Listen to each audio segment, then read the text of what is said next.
अकबर और महाराणा प्रताप के बीच में संबंध। तो क्या संबंध थे? तो महाराणा प्रताप का शासन काल था 1572 से लेकर के 1597 ईस्वी तक था। महाराणा प्रताप का सामान्य परिचय देखते हैं। इनका जन्म होता है 9 मई 1540 ईस्वी को, ज्येष्ठ शुक्ल तृतीया को, रविवार को होता है। कुंभलगढ़ के बादल महल में होता है। कुंभलगढ़ राजसमंद जिले में है। इनके पिता उदय सिंह थे, माता जयवंताबाई थी और जयवंताबाई पाली के अखेराज सोनाग्रा की पुत्री थी। इनकी पत्नी का नाम अजब गजब कहेंगे हम इसको, क्योंकि याद रखने के अजब गजब सही रहता है। अजब देता है इनका नाम सही से। फिर बचपन का नाम था इनका कीका था। मैंने महाराणा प्रताप के बचपन का नाम कीका था। इनके पुत्र का नाम अमर सिंह था, भाई का नाम था जगमाल व शक्ति सिंह था। घोड़े का नाम चेतक था और ये मालानी या काठियावाड़ नस्ल का था। मालानी भी आता है कहीं पर, काठियावाड़ भी आता है। और इनके हाथी का नाम था राम प्रसाद और लूणा था। तो जो पहले तो इसके जो भाई है जगमाल को मेवाड़ का शासक बना दिया जाता है। फिर इसके बाद में जब जब इनके पिता की मृत्यु होती है 28 फरवरी 1572 ईस्वी को, इनके पिता उदय सिंह की मृत्यु हो जाती है। फिर इसके बाद में दरबार के सभी लोग इसको मिलकर के राजा बना देते हैं। तो महाराणा यानी उदय सिंह की मृत्यु के बाद ही 28 फरवरी 1572 ईस्वी को, इसी दिन होली के दिन इसकी मृत्यु होती है उदय सिंह की। और इसी दिन महाराणा प्रताप का प्रथम राज्याभिषेक गोगुंदा में, गोगुंदा की बावड़ी है वहां पर कर दिया जाता है। गोगुंदा उदयपुर में आता है। और कृष्णदास चूड़ावत इनकी कमर पर पहली बार कटार बांधते हैं। दूसरा राज्याभिषेक कुंभलगढ़ में होता है और कुंभलगढ़ राजसमंद में आता है। फिर जब राज्याभिषेक होता है उसी समय महाराणा प्रताप एक शपथ लेते हैं और शपथ में ये लेते हैं कि जब तक मेवाड़ मुगलों से मुक्त नहीं हो जाता तब तक मैं ना तो आरामदायक बिस्तर पर सोऊंगा और ना ही सोने चांदी के कटोरे में भोजन करूंगा। फिर जब ये बात अकबर को पता चलती है तो अकबर और महाराणा प्रताप का यहीं से सिलसिला शुरू हो जाता है। फिर जो महाराणा प्रताप के पास में अकबर अपने आदमी भेजता है अधीनता स्वीकार करने के लिए, संधि करने के लिए, जो भी कुछ कहें। तो सबसे पहली बार आता है जलाल खां कोची 1572 ईस्वी में। इसको भी कोई सफलता नहीं मिलती। फिर उसके बाद में मानसिंह आता है दूसरी बार 1573 ईस्वी में, मई जून में। फिर तीसरी बार आता है भगवान दास 1573 ईस्वी में। फिर चौथी बार आता है टोडरमल 1573 से 73 ईस्वी में आता है, नवंबर दिसंबर महीने में। फिर इसके बाद में जो पांचवी बार है मानसिंह को भेजता है और मानसिंह क्या करता है, हल्दी घाटी का युद्ध करता है। अब वो कैसे करता है, यानी कि 18 जून 1576 को तो इसका युद्ध बताते हैं और डॉक्टर गोपीनाथ शर्मा के अनुसार 21 जून को बताया जाता है।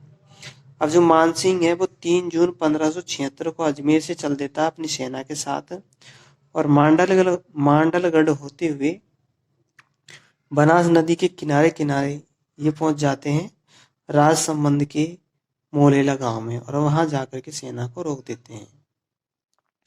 फिर दूसरी ओर महाराणा प्रताप को पता चलता है कि इसकी सेना आ गई है, तो अपनी सेना को कुंभलगढ़ से लेकर के गोगुंदा में आ जाता है।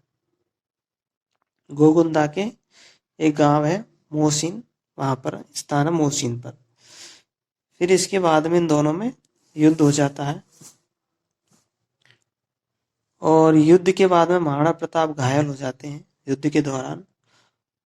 और जब ये घायल हो जाते हैं तो इनके मुकुट को लेकर के झाला बिंदा युद्ध करता है और युद्ध करते हुए वो वीर गति को प्राप्त हो जाता है। फिर इसके बाद में महाराणा प्रताप अपनी जो घायल सैनिक है इनको लेकर के कोलियार गांव चले जाते हैं उदयपुर में ही, और वहां जाकर के उनका उपचार करते हैं। फिर जो आगे की युद्ध नीति है वो कुंभलगढ़ से करते हैं, और अभी ये दूसरी नीति अपनाते हैं, छापामार प्रणाली युद्ध नीति का प्रयोग करते हैं। और इस तरह से युद्ध में बताया जाता है कि एनसीईआरटी के अनुसार महाराणा प्रताप की विजय होती है हल्दी घाटी के युद्ध में। हल्दी घाटी के युद्ध के बाद में अक्टूबर 1576 मानसिंह हल्दी घाटी का युद्ध करके चला जाता है। फिर इसके बाद में अकबर खुद आता है, अजमेर से रवाना होता है अक्टूबर 1576 को, और नवंबर 1576 को उदयपुर पर आकर के यह अपना अधिकार कर लेता है और उदयपुर का नाम कर देता है मुहम्मदाबाद।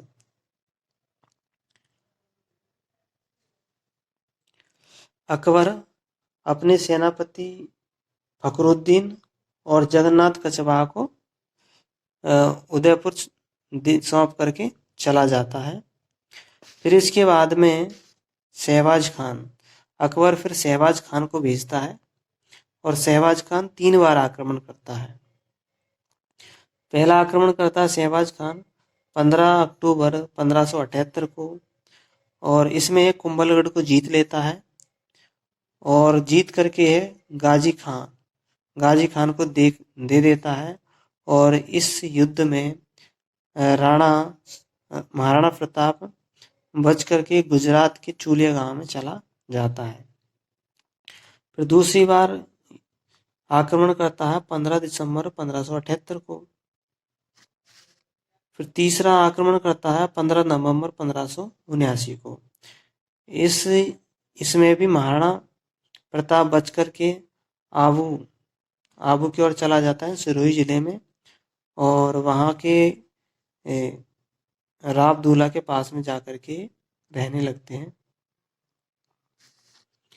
फिर इसके बाद में दिवेर का युद्ध होता है, ये राजसमंद में ही दिवेर 15 अक्टूबर 1582 को दिवेर का युद्ध होता है, और यह युद्ध महाराणा प्रताप के बेटा अमर सिंह और अकबर के चाचा सुल्तान खान के बीच होता है। इसमें सुल्तान खान मारा जाता है और अमर सिंह की विजय होती है।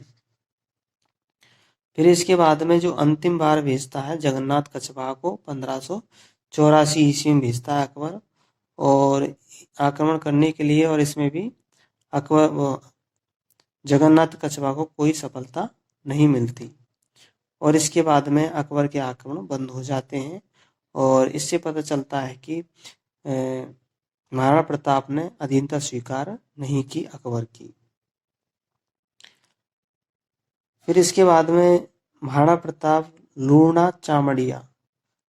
चामड़िया को पराजित कर देता है, और चामंड पर अपना अधिकार बना लेता है, अपनी राजधानी बना लेता है। चामंड भी उदयपुर में है, और यहाँ स्थायी रूप से रहने लग जाता है। 1585 ईस्वी में लूणा चामड़िया को हरा देता है।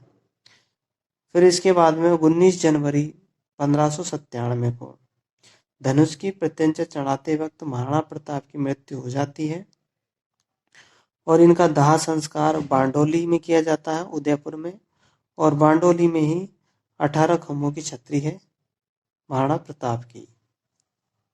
तो इस तरह से महाराणा प्रताप और अकबर के बीच का समय और कहानी पूरी होती है।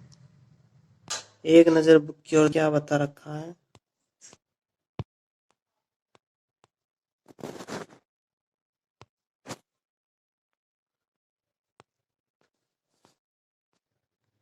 हाकिम खान सूरी का पुरस्कार हिंदू मुस्लिम सौहार्द के लिए दिया। और एक कन्हैयालाल सेठी, वीडियो को लाइक कर देना और चैनल को सब्सक्राइब कर देना और अपने दोस्तों में शेयर कर देना।